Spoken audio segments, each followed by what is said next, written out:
Hello, this is Teresa from Whimsical Card Studio. I'm here with a new tutorial for Dare to be Artsy. I'll be sharing how to create these two variations of an ocean waves themed card. And to get started, I'm going to be using this Dare to be Artsy stamp set. It's called Ocean Waves. I will be using one sentiment as well as the waves out of this stamp set today. And as you can see, I already have the stamp set up in my MISTI ready to go. And I'm going to put this painter's tape across the middle of my card panel and make sure that it is straight before I get started on stamping.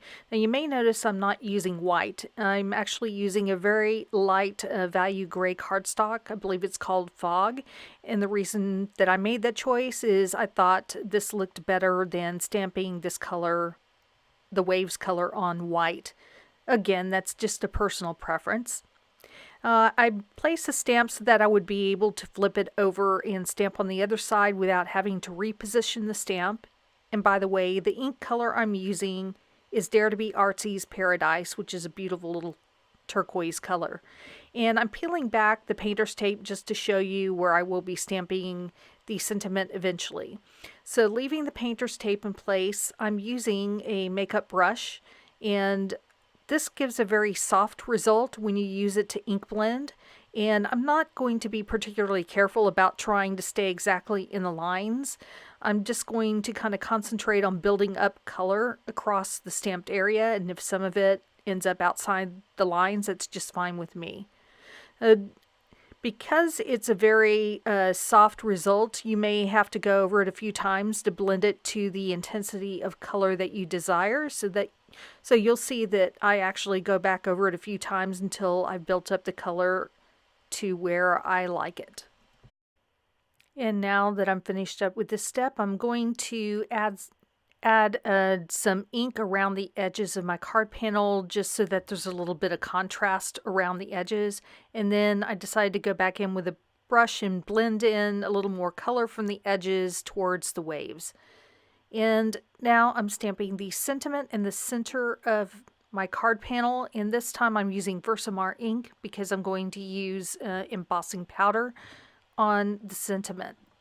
And I chose to use a really interesting embossing powder. It's by Wow, and as you can see, it's got a lot of different shades of greens in it. It's called Verdigris, by the way. And when you heat emboss it, what you see in the end is that the finished heat embossing looks like a mixture of gold in different teal and aqua colors, which I thought was very pretty. And I'm finishing off the panel by adding some gold stickers, and I'm using gold because there is gold in that embossing powder. So I just get those lined up, and these are a lot like, kind of like washi tape. You have a little bit of time to work with them before they pretty much stay adhered permanently.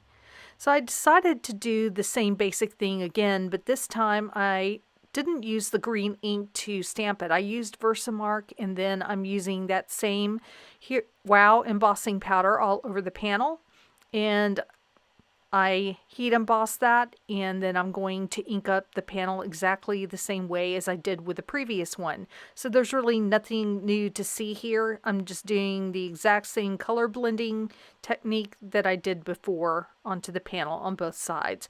And then I'll also stamp and heat emboss the middle section just like I did the previous one with the same embossing powder. And as you can see, I've put the same gold stripes on both. And on one, the one that was stamped with the ink, I put a bunch of Nuvo drops to embellish it. And then on the other one, where I'm using the Wow embossing powder all over, I didn't add any additional embellishment. I'm so glad you spent time with me today. I hope you've enjoyed this tutorial, and until next time, I dare you to get artsy.